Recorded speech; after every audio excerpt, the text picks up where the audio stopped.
I'm going to try to give you just a high-level overview of what I see happening in this space and try to save some time for questions. I think one of the key things you're here to learn about today are what are the opportunities in this space.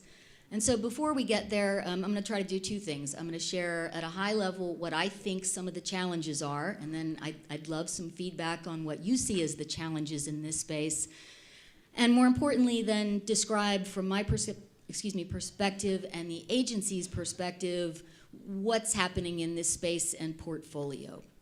So first off, again, as the director for the Cyber Development Directorate, our key mission is to provide enterprise-level capabilities, material solutions, if you will, across the broad spectrum of defensive cyber operations. So let's go to some of the challenges. I'm thrilled to see so many people here that, as many of you know, I spent a good bit of my career in the network space. And if I thought that the pace of change and technology evolution and some of the challenges there in things network and IT were challenging, man, you all know, and I don't have to tell you, that the speed of the evolving threat, the persistently evolving threat, and the speed and pace at which technology is changing in the cyberspace is unfathomable. It's an opportunity, but it's also a challenge. And so for those of you who operate in this space, and again, I think that's everyone in the room, if you're here and you're concerned about protecting the DoDN and the enterprise, that's, I think you can probably all draw some niche to things cyber. And that's another reason I'm thrilled to be in the cyberspace. I feel like we've got good reach into several of the other aspects of what you've heard about and will hear about from DISA. We're certainly working, and I'm going to go down this rabbit hole for a second. I think another value add, as I've talked to most of you, in being at a forum such as this one with DISA is, well, I need to know who do I talk to in DISA about my thing. And very often, there's not one person in DISA to talk to about your thing or things. That's certainly the case in cyber. I would offer to you that while my program managers and our PEO have a defined set of capabilities that we'll talk about, I want to assure you that we're working very closely and sharing ideas across several, really all, the operations community, the infrastructure community, certainly Mr. Greenwell's folks in the risk management executive. I was quoted once a while back in UC as saying everything is connected. I'm going to stand by that. Everything is connected in the cyberspace. So, very briefly on the challenges. I think our biggest thing, and you can draw your own conclusions on the next slide as we talk through the portfolio, are really delivering secure, resilient solutions at speed and scale. Nothing new about that, but it becomes increasingly complex as the days go by. Several of my peers have talked about agile development. We're certainly struggling with the opportunity in that space. I think our folks are certainly anxious to get down that road. The particulars of how we get there, a little bit of a challenge. We're looking to you to help us understand how best to bring some of your great solutions in, test them, and deploy them quicker than we've been able to in the past. Again, you guys are the brain trust, and so we're looking for you for suggestions and ideas. And then finally, and this might be a touchy one, so I'm going to look at the front row here, and if the folks wave their hands around, I'll stop talking. But as some of you know, I've been in your chair as an industry mission partner looking up here. Business, I'll call it your business strategies, right? You see that, we'll talk about this in JRSS, you see that in some respects, cyber is driving us, and interoperability is driving us to be a more connected solution. So we look forward to the opportunities as you're looking across our services and agencies outside of DISA in this space to take advantage of your work with those folks, right? We're not here, by and large, even though we're an enterprise capability deliverer, to deliver a monolithic, one-size-fits-all, 15 to 20-year shelf life platform. Those days are gone in this space. We understand that, so we're working very closely with the services and agencies, and again, look forward to taking best advantage with them and you all of work that you're doing with them in this space. Okay, enough of that.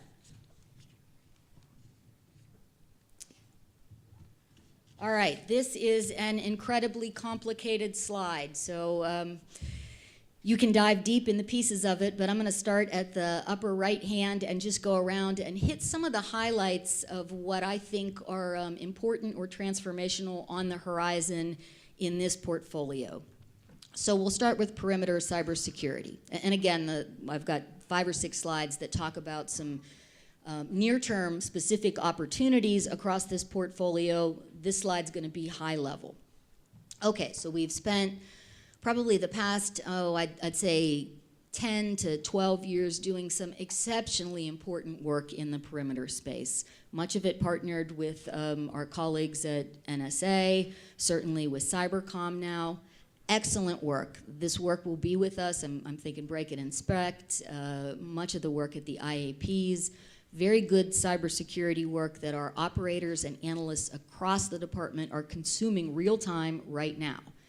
That's not going to go away in the immediate future, but as we migrate to the inevitable, I think at least, one girl's opinion, more and more of a zero trust networking approach and philosophy, we're going to be forced to examine how we're best utilizing resources in this perimeter space. Again, I'm not telling you that perimeter is going away. I'm telling you that our thinking here will evolve. I should offer that work begun by my predecessor, Mr. Hickey, that Mr. Timmerman mentioned, and certainly continuing here with my team, is really getting after how we can best leverage resources across this complicated space. Again, we've chosen to break up how we binned and bucketed our solutions in a perimeter, regional, endpoint, NetOps, assurance, kind of a geographic approach, if you will, to the defense in depth concept.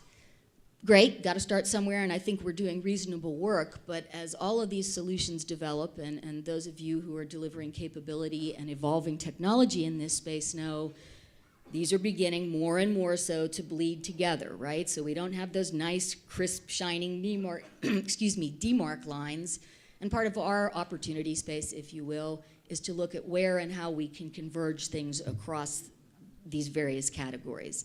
And certainly technology is driving us there. So that's perimeter. I think we've got a couple of opportunities that we'll talk about some near-term solutions there. Endpoint. Popular. Lots of people working in the endpoint space. Lots of strong opinions about what's the best way to proceed in the endpoint space. I'll share with you that our activities, I believe, are fully in line and synchronized with the either recently published or to be published defense, enterprise, cybersecurity, and endpoint specifically strategy. We based ours, you see the little moniker down there for, outdated slide, NASCAR, now DODCAR threat framework, again, which was aimed at looking across the very complicated and robust threat space and identifying where we had perhaps the most critical near-term capability gaps. So that's what we've been working on for, say, the past 18 to 20 months. Happy to report that we've got some ongoing piloting activities, live environments out with the services and our mission partners. So we're learning about what's working there and what isn't. Expect to see some acquisition strategies refined in this space as we move forward over the next 3 to 6 months. Joint Regional Security Stack. There's a piece of me that wants to ask, is there anybody out there who doesn't have some tool deployed in the current Joint Regional Security Stack? But suffice it to say, we understand that while we're doing real-time data ingest now, and it's providing security capabilities, folks are working very hard, again, not just within DISA, but with our mission partners, the consumers, along with us, of the goodness of Joint Regional Security Stack, to understand what that next generation looks like. And again, we recognize that the shift between the various platforms, JRSS is a good opportunity looking into FY19 to understand where and how we consolidate and refine and in some cases simplify, ideally, JRSS. I want to foot stomp a minute the concept of multi-tenancy. And so if we've got services and consumers in the room, they're going to ask, foot stomp multi-tenancy? Are you sure you don't want to throw something at multi-tenancy? I submit that while very challenging and a broad spectrum of people are working, analysts, operators, network, cyber analysts, are working very hard to work through the very complicated situation of sharing data, services data, platform data, across platforms and across operation centers, had to happen. And I think one of the key takeaways of JRSS will be the fact that it forced us all of us, all the consumers, into a better understanding of how we're going to have to share data. Transparency, the trick is how and where and who has access to it as we evolve into a really fully operational cyber force. So I think Cybercom will thank us for JRSS at the end of the day. Yes, General Dravis, I'm looking at you as well. Okay, joint enablers. So we've got three things in this space. PKI, as many of you know, DISA is the joint program manager along with NSA for the department-wide public key infrastructure program. A lot of chatter here in a couple of years back in, oh, we're getting rid of the CAC. Interesting. We're working our way through what happens in the identity space. But again, this is key and transformational. It's on Mr. Deasy's top 10 cyber list. If we don't get the next generation of identity right with quantum compute coming at us and encryption, we really don't have much to talk about. If we can't definitively identify who is on the network, where they are and how they're operating, everything else we're doing is interesting, but not as effective as it can be. So working closely with the innovation folks, we've got our engineers and program managers, again, with some key stakeholders and mission partners, working through what identity will look like writ large in the next 3 to 5 years.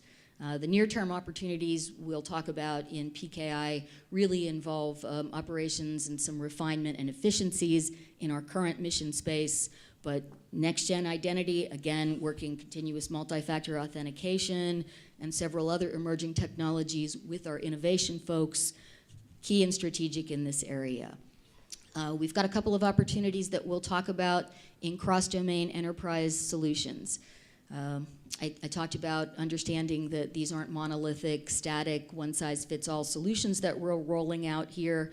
I would offer to you that while the department has done some great work in CDES over the past, again, 10 to 20 years, there are opportunities for improvement. So we're deeply engaged with other cross-domain enterprise solutions providers within the department. We're not the only one, to understand how best to evolve this space.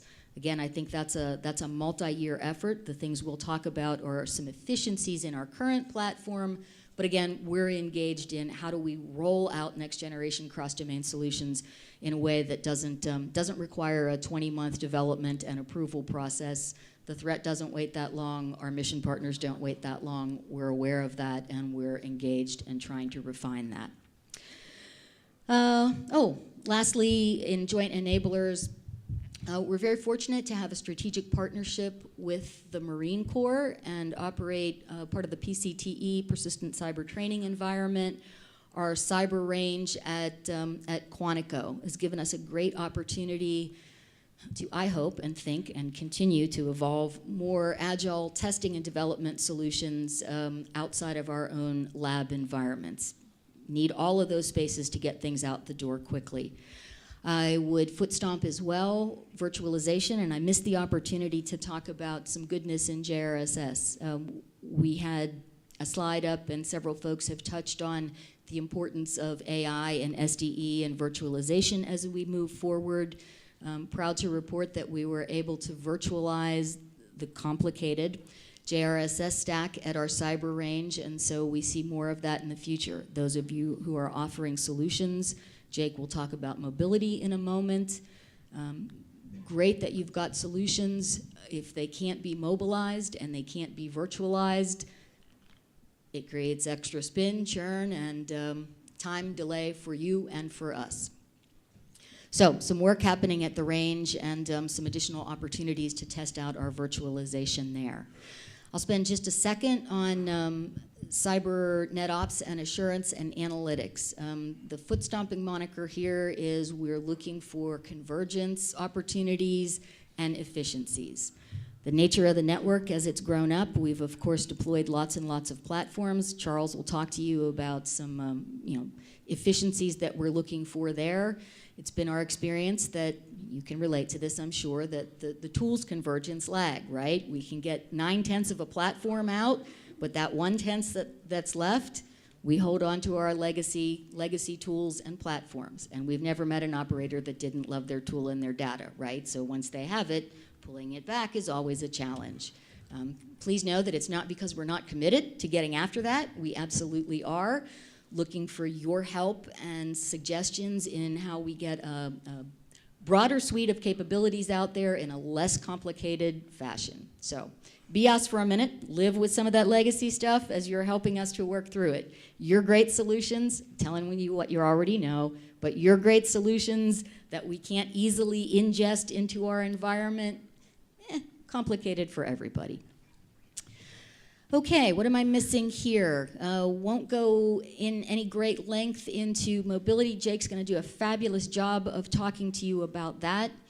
Before I go to the specific opportunities, which again are many slides, I would encourage you that we've got a table full of folks, 5 or 6 of our smartest folks in the analytics, big data platform, CSAC, Acropolis area at a table back there. Jake's got some folks. We've also got JRSS. Colonel Griffin, our JRSS PM, is here along with some of his staff and happy to answer questions. Okay, opportunities. Let's see. Again, I mentioned we've got a couple of things happening in the near term in cross-domain enterprise solutions. This is really the PM and planning function for that. Don't need to say much more about it. Public key infrastructure and operations. Again, this is really keeping the existing platform up and running. And finally, the cross-domain integration contract. Again, this will be a little more of the forward-looking, how do we migrate from where we are today to what the next generation integrated CDS solutions might look like. ACAS. All right, talked a little bit about the complexity in the endpoint space. One thing is certain, we will continue to have an enterprise-level ACAS contract. This is it. I think key to success here is not only ensuring that we've got our scanning rolled out across the department, again, as good or better than we're doing it today, but with an eye to the future and how this integrates into our next generation endpoint and identity strategies. More on ACAS there, and finally EMAS. You may hear some chatter out there about as we look at risk management across the department. Certainly there have been a number of bodies looking at how to evolve risk management across the entire DoD enterprise. EMAS is one of the solutions in this space. It's up and being consumed by a number of our mission partners. This is the recompete of that effort, and again, much like CDES, aimed at looking how do we take what we have today, integrate with the other solutions that are out there, and move it forward across the department. No territorialism. Okay, I'm not going to go through each of the JRSS contracts other than to say the things that we're doing in the JRSS space near term are aimed at tech refresh of some of the specific capabilities and integration or reducing complexity where we can, and stand by and continue to help us shape what the next generation of JRSS will look like. Again, that engineering work is ongoing now. Our staff, I hope and believe, is actively engaged with industry partners as we do try to shape what the opportunities are in that next generation JRSS space. More JRSS. I should take a moment to echo our PM, Colonel Griffin's good news stories here, that we're actively engaged again with the Army and the Air Force, as well as the Navy, but actively engaged in getting ready to start the transitions on SIPR to our JRSS SIPR stack, so exciting news there. Oh, I should also point out that these aren't in order of importance. We're just running through the divisional ID1, ID2, ID3. So if you're wondering about the random nature, it's the ordering of my divisions. So I talked a little bit about some of the near-term opportunities in our perimeter space. ID5 is our perimeter group. We've got a small business set-aside on the horizon for some program planning in our DMZ space, as well as for gateway engineering support. Again, Pam O'Neill is our division chief for perimeter. I'm not sure if we have those folks here today, but I can go deep and answer any questions you might have in this space on these opportunities, along with web content filtering. Again, capabilities that are mature and have been out in our perimeter space for a while. We're looking to sustain and evolve those. DIBnet. Okay, lots of focus and attention. I'm hopeful that those of you who participate in our DIBnet program are actively engaged in how we can continue to secure and expand opportunities in the defense industrial base network space. I think some foundational work has gone on over the past several years, but I see a focus from our leadership at the CIO level to really expand this and take it to the next level. So what can and should we be sharing in the DIBnet space, which touches a little bit on our big data platform, ingest, and data brokering, but also how can we best secure this very sensitive space? So again, we'll have additional focus area here. I don't want you to think that what's gone on in DIBnet over the past few years, which again, great work, I think this will take it to a new level and broaden that focus. Acropolis. So I'm not going to go deep into Acropolis. Again, we've got a team of folks here that are prepared to discuss our evolving acquisition strategy for things in this space. And I'll suffice it to say that Acropolis, coupled with big data, coupled with CSAC, all come together to form what we consider the basis of our data brokering and analytics platform. Okay, I thought that was going to take 3 minutes. It took a little longer. Sorry, tired of hearing myself speak. Any questions? Yes.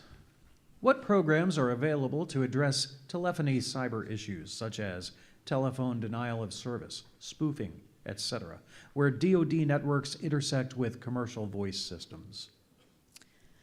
Okay, again, I think that's going to be one of those that we've got several folks within the agency and organization looking at not only some of that challenge and opportunity space as it stands today. Certainly Jake may touch on some of that as he talks about his strategy for mobility. I don't know if Mr. Martin is going to go deep in voice, but Mr. Martin's group has our existing EC VoIP solutions as well as our BlackBerry platform. And then finally, the work that Dr. Herman is doing under UC is looking at not only some of those current challenges in that voice space, but what our opportunities are in the future. I'm not sure if that fully addressed your question, but again, happy to go deeper on that and pull in the other folks who are working in that mission space. Can you speak to SharkSeer and the transition from NSA to DISA? Will there be any future integration or O&M opportunities to support that program? Sure. So DISA and NSA and the DoD CIO have been working very closely and collaboratively in stepping our way through when and how SharkSeer can best migrate from NSA as the developer and solutions capability provider for the next generation to DISA as more of an operations oversight role.